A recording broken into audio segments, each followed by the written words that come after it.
Hello, welcome to Secure Talk, your trusted source of information on the latest threats, trends, tools, and technology related to cybersecurity and compliance. Join our hosts as they discuss a wide range of topics and speak with leading cybersecurity, technology, and compliance experts. Now is the time for Secure Talk. Hello everybody, welcome to Secure Talk. Secure Talk is brought to you by adaQuest, your cybersecurity and compliance partner. My name is Mark Schreiner, and today I'm here with adaQuest CEO HIram Machado, and we're going to be talking about some of the issues that have been in the news this last week, and as we're 1 week out from GDPR, we're going to touch a bit on that. Hiram, how are you doing today? I'm doing fantastic. What about you, Mark? Well, pretty good. It's a Friday, and I can't complain. The weather is supposed to be nice for the weekend, and so things are... I'm looking forward to that. Yeah, me too. But before we step into that sunshine of the weekend, we should talk a little bit about some serious issues. I think we can start with GDPR. I mean, basically, we're like a week out, right? A week out, huh? What's it? Today's the 16th, 17th, something like that. So we're about 10 days out, right? Yeah. What advice would you give to companies that are, because we know our phone is ringing. A lot of companies are saying, hey, you know what, we want to take this serious now. And they've had, a couple years to ramp up, but it's not too late. And even past the deadline, it's not too late. I mean, you can always move towards compliance. But what advice would you give to an organization that at this point says, we need to do something? Yeah, it's a funny thing. We may have to update our presentations and the slides, because so far I have been saying GDPR is coming. Now I'm going to have to change everything. It's here. It's here, right? It's live now, right? That's right. Yeah, and we are working with a lot of customers in the preparation. I don't want to, the reality is even our customers, some of our customers, they're not yet ready, right? They're all in the process of getting compliance with GDPR. I think that's what everybody should be thinking about. I don't know if you noticed how many updated privacy statement you may have received from... I'm getting emails every day, and in some ways, I'm really encouraged that there's, a lot of companies are taking this serious. At the same time, I'm thinking like, God, what a hassle. Yeah, but that's just one part of it, right? Exactly. That's not nearly the only thing that we need to do. There's a lot to be done in terms of setting up your infrastructure and processes in accordance to GDPR. So I think that from an advice standpoint is, if you have already started your journey, that's great. Stay in course and keep going. And that's going to be important. If there is ever an incident, or if you are ever audited by any authority, at least you can show the good faith and progress towards it. If you have not started, it's not late, right? These things, the fact that it's going to be on the 25th is the GDPR day, it doesn't mean that every company around the globe will get a call from the GDPR authority and you have to be compliant that day, right? But you want to get started, you want to show good faith when that happens and show that you are in the progress. So my advice is, if you haven't thought about it, get it started. Okay, so that's some good advice. Don't just put your head in the sand and delay. One of the approaches that Microsoft advocates is putting together a team of advisors to work with companies on GDPR preparation. And we follow that when we work with our customers as well. We tell them, look, we can help you in certain areas. But we can't do everything for you. You need to really work internally with a team, and then you need to get a team of external advisors. What are some of the key team members, if you were going to put together a team of external advisors, what are some of the key team members that you would bring to the table? Yeah, I think that for GDPR, as well as for any compliance or even just security, right? Cybersecurity in general, there are three pillars that I think about that you cannot miss, right? Okay. There is the technology component of it. That's what a lot of what we do and how we help our customers. So give some examples of how technology helps companies towards GDPR compliance. Well, that is how you manage governance in terms of how you manage data, who has access to the data, how is that access granted Okay, so to you're talking people, about like right? data loss prevention tools, data labeling, Correct. to enact policies on that data, that on kind that of data, information. tracking systems or auditing systems. So Mm-hmm. if something happens, you can track back and trace back what originated that. So those are some of the things that we need to think about from a technology perspective in terms of how to do. There's also, I mean, just to add in, I mean, we do a lot of work with Compliance Manager, Right. which really is a tool that helps compliance executives and teams track their compliance posture in relation to certain compliance ordinances. For example, GDPR will have one set of regulations. There'll be HIPAA, SOC 2, NIST, and it can be challenging if you're just trying to track that with an Excel sheet or whatever. But Microsoft Compliance Manager actually looks at what you've done, helps you can assign responsibility to different teammates. You can track whether or not somebody has followed through on a responsibility. And so that's not necessarily like a data loss prevention tool or a security tool, but it's more like a project management tool, right? Right. Yeah, it's your dashboard, right? It's your so you dashboard, know right. what it is. And also, in addition to that, to the ability to follow up with the controls that are necessary, it also organizes things in a way that now it's easier for you to report on what you have done, what you are doing, and what's your level of compliance. So that's really an important tool. Whether it's Microsoft Compliance Manager or something else, I think it's a basic thing that you have to have in your organization. Interesting thing to comment as well that I especially for the U.S. based companies, I have heard from some now clients and when we are talking about it, companies thinking, oh, maybe I don't have a presence in Europe, and I do sell to Europe, yes, but I use a third party, company that collect the data and they ship and et cetera, right?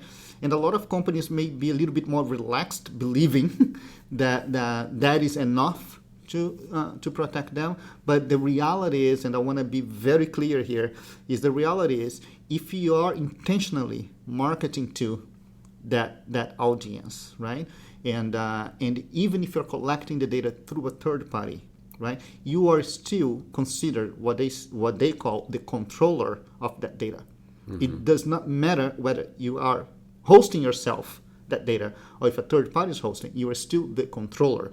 That third party that you're using, they are still in the hook for it as well. They're still liable as much as you, but as a processor of that data, because they are not the ones selling the goods to the European So some market. Organizations might think that they're kind of diffusing some risk by offloading that to a processor, but if they're the actual controller, then they're still on the hook for GDPR. They're still on the hook for the GDPR. Okay, but we were talking about the team that we're going to put together. We had technology. Okay, what other team members would you bring to the table? Yeah, so then definitely some legal advice, okay. Right? And you have to get that legal pillar together and have somebody from the legal perspective that has a better understanding of what it takes, that can review your terms and conditions, can review some of your privacy statements and policy documentation.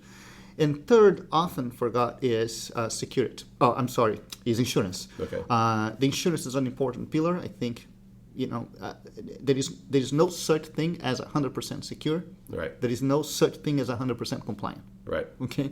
So there is always a risk. It doesn't matter how much money you put into it. It doesn't matter how big you are. There is always a risk because technology is evolving every day.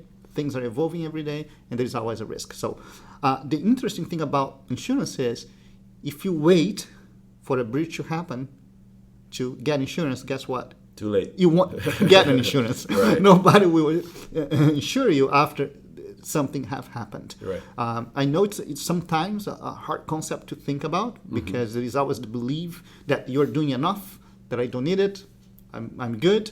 But I encourage companies to look at their cybersecurity insurance, and moreover, I encourage them to look at if they already have cybersecurity insurance. Moreover, I encourage them to really review it carefully to see how much of GDPR related risks they are covering. That's some really good advice. And we know that a lot of organizations have business insurance. There's a subset of that that's called cyber insurance that relates to any type of breach or cybersecurity related issue. A lot of companies just assume that GDPR will be covered under that, and can be a mistaken assumption or a wrong assumption. As you just pointed out, you need to check your policy, make sure that it covers GDPR, and it specifically will cover any fines, because it might help you in case of a breach or some type of damages related to you, an EU resident, but it may exclude fines. And fines are a huge component of GDPR, right? This is the big stick that's getting everybody in line and scaring them towards compliance, is that 4% of global revenues or 20 million euros, whatever is greater. I mean, you got to make sure that your insurance policy covers that. There's one more thing. All of these three pillars, they work in tandem, right? They work together because, for example, even if you have all of the insurance in the world, if that's your only source, if that's the only thing that you are doing about it, and if you have an incident, guess what? If the insurance company look at you and say you have done nothing to protect yourself, they won't pay you. Right? So you have to do all the three parts in order to be properly covered. Right. Okay. So that's a really good point. And again, insurance isn't part of being GDPR compliant, but it is part of a GDPR preparation plan, right? It's a part of an overall plan. Okay. So let's jump tracks here. These days, I'm looking at the news this last week, but this is something that's been kind of occurring with increasing frequency. There's been a lot of discussion about cryptojacking. Okay, so for the last couple of years, we've heard horror stories about ransomware.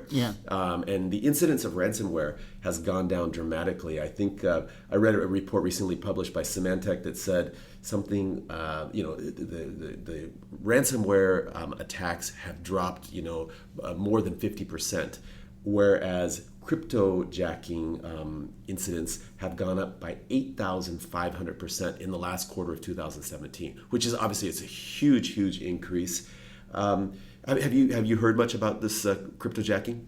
Yeah, I know. That's definitely on the news. That's something that we need just to pay more attention to and make sure that people are aware of that trend, right? That they're saying things are shifting. And that is the thing with security and with technology in general. Things shift and rather rapidly, right? It's out of the sun, and now there's something new that we need to really pay attention to and look at. So that's definitely something that they have to be aware of. And I mean, it's kind of interesting because for starters, the attack vectors are different. If you look at traditional ransomware or malware attacks, they typically originate with some type of phishing campaign. Right. And those often fail, and then maybe you do get somebody who would click on some type of loaded file, download the ransomware onto their device, onto their network, and then even then though, if some of their data was encrypted, they may opt to pay. They may say, forget it, we've done a backup, or maybe the data isn't worth the requested payment. So there's a lot of work to be done in terms of the phishing, the setting of the appropriate price. I mean, we've heard recently that this group Samsam, they were quite effective because they were able to, through social engineering, figure out what a client or a target would be able to pay, right? What was their threshold of payment. But so there's a lot of work that goes on behind the scenes and then following through on a ransomware campaign. Whereas with cryptojacking, I mean, some of the attacks can happen without even knowing, because you go to a website and they can have some lines of JavaScript running in the background, and you click on a website, and it will start to run a cryptojacking code on your device. Right. And you might not even be aware of it, right? So what they end up using is they're using your computing power, or in some cases they're actually benefiting because they're running virtual machines. They're using an organization's power, so their electricity, right? So there's kind of two ways in.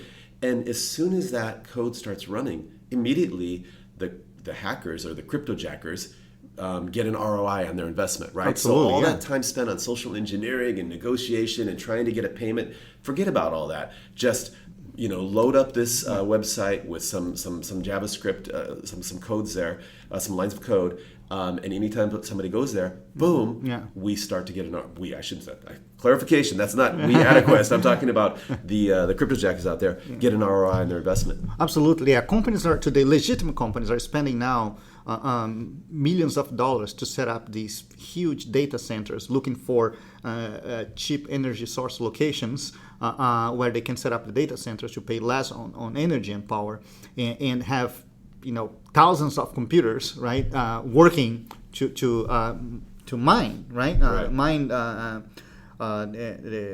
the money. Now, imagine if instead of doing that, they can just use every computer around the globe, right? Right. You open up your computer, the computer is working for them. Yeah. Right. And that's what they want. That's what they are going after, and they are coming very aggressively. Absolutely. With that idea. And I gotta say, like, sometimes when my computer slows down, I'm like, have I been cryptojacked? Because it's like, why all of a sudden does this slow down, right? And that's another, I guess, thing that makes this very attractive is it's pretty tough to detect, and it can be running at some times, and maybe other times it's not, and oftentimes the performance degradation isn't huge. Yes. Right? Often it isn't, actually. So one of the things that you can do is you can look at your CPU performance. If you've got a GPU, you can look at that and see what the loads are, and see, wow, is it normally when I'm running these apps, it's at say 50%, and all of a sudden right now I'm running the same exact apps, but it's at 99%. Obviously something's going on there. But you really have to kind of peek under the covers there and to see if something is happening. Yeah, think about this. There are 1.2 billion Windows machines out there. Wow. Right? 1.2 billion. Just give me 1% of the power, computing power from each one of those, right? And apply that and I can mine enough whatever cryptocurrency I want, right? And I won't have to come into work next week, right? So that's something that you need to be aware of, and we're going to try to get some experts on the show in the next few weeks to talk and advise people in terms of what to do to detect, but also then protect against these cryptojacking attacks. Anything in the news that you've noticed or wanted to discuss? Well, I think this week and next week is probably GDPR is the big thing, right? Let's stay tuned to what's going to happen. The European Union is lining up their auditors to get started. Everybody's curious and watching. What's going to be the first few days. Nobody wants to be the first one to be fined. And for, like I said, last word is for those who haven't thought about it, please make sure that you look at your, at the scope of the work that you do, and make sure that whether you have to comply with it or not, and take action. Cool. And Hiram, if you don't mind, I think I'd like to insert a little bit of an advertisement for adaQuest here. adaQuest, if you need help with GDPR preparation, compliance, etc., we've got a couple different programs that we run. One, we do a fundamentals training. Let's just say you're like, you know what, we need to get our heads around this GDPR issue. We can come in and we do a half-day workshop, and we bring in all stakeholders, and we go through all different relevant aspects of GDPR, give you the background on it. And in addition to that, we do a couple different assessments, right? We do a detailed assessment that gives you a snapshot of where you're at in terms of people, process, and technology. We do a data discovery assessment to let organizations identify what data they have, map that out, and then automatically attach labels to that data, so you can attach policies to that as well. And we do some other things as well, some assessments related to security and the compliance manager training. So if you need some assistance, please let us know. Now, I wanted to close this out by picking on a company that I really, really am not a big fan of. And I think it's a company that these days more and more people are loving to hate, and that is Equifax. And Equifax was in the news again, and this time not necessarily for another breach, but just for some of the behind-the-scenes kind of shady deals that they're involved in. And I was on the Krebs on Security website. He did a full-blown kind of expose article on this. You know that with the credit agencies that you can request a credit freeze, right? You Yes. know that? Mm-hmm. Okay. So it turns out that most consumer organizations out there are relying on the big three credit bureaus, Equifax, Experian, and TransUnion. And when you ask them to do a credit freeze, what that does is it basically it helps to protect your information in case of some type of breach, right? Mm-hmm. So there is a level of protection there.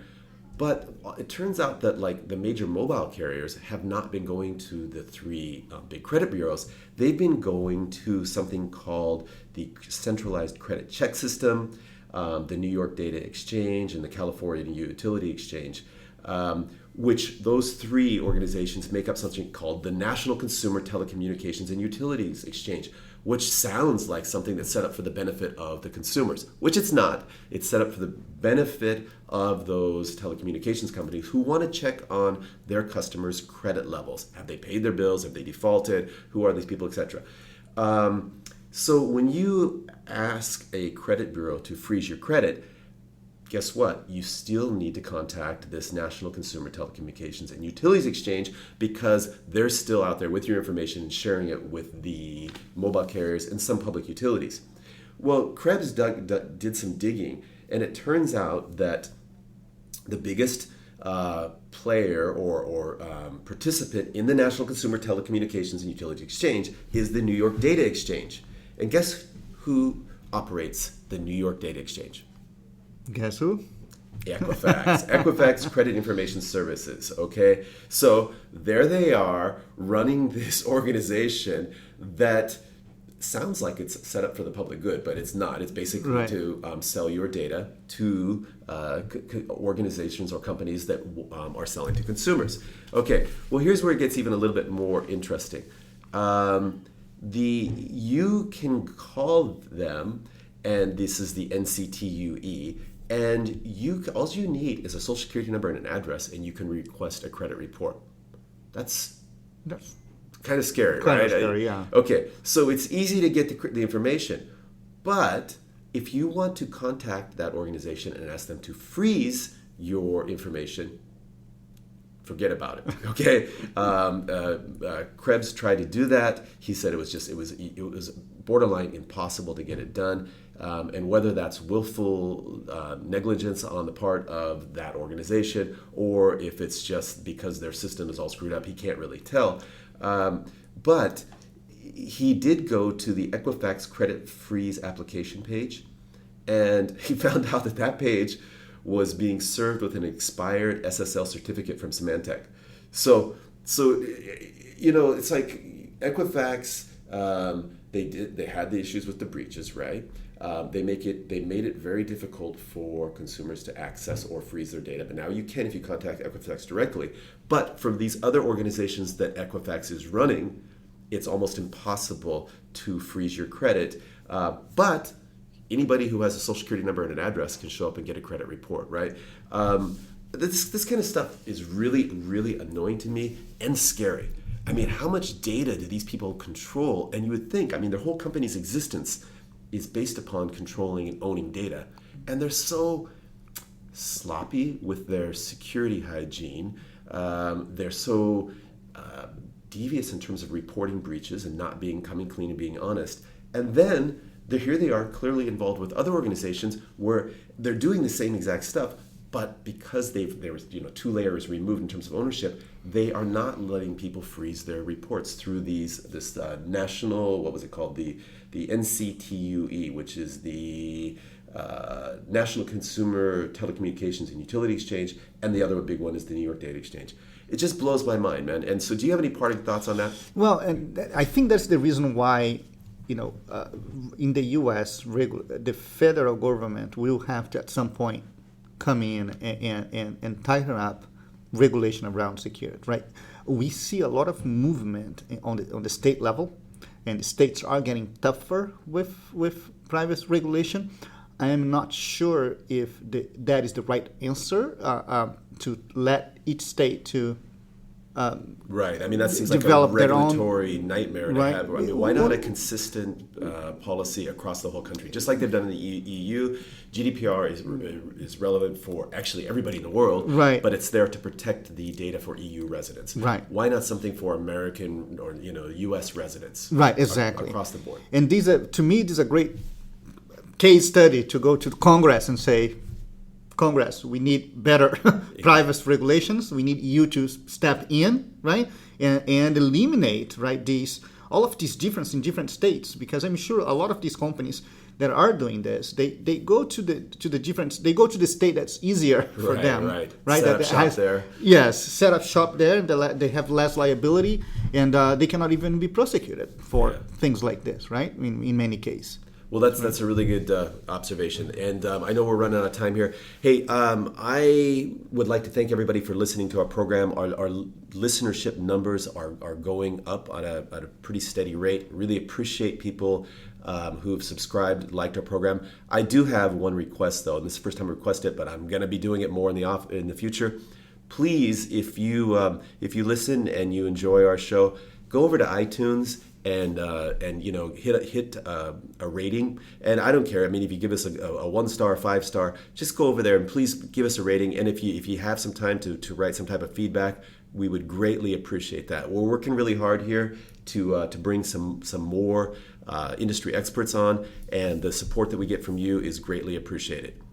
Thank you, everybody. Thank you, everybody. Cheers, and stay secure. Cheers. Hello, welcome to Secure Talk, your trusted source of information on the latest threats, trends, tools, and technology related to cybersecurity and compliance. Join our hosts as they discuss a wide range of topics and speak with leading cybersecurity, technology, and compliance experts. Now is the time for Secure Talk.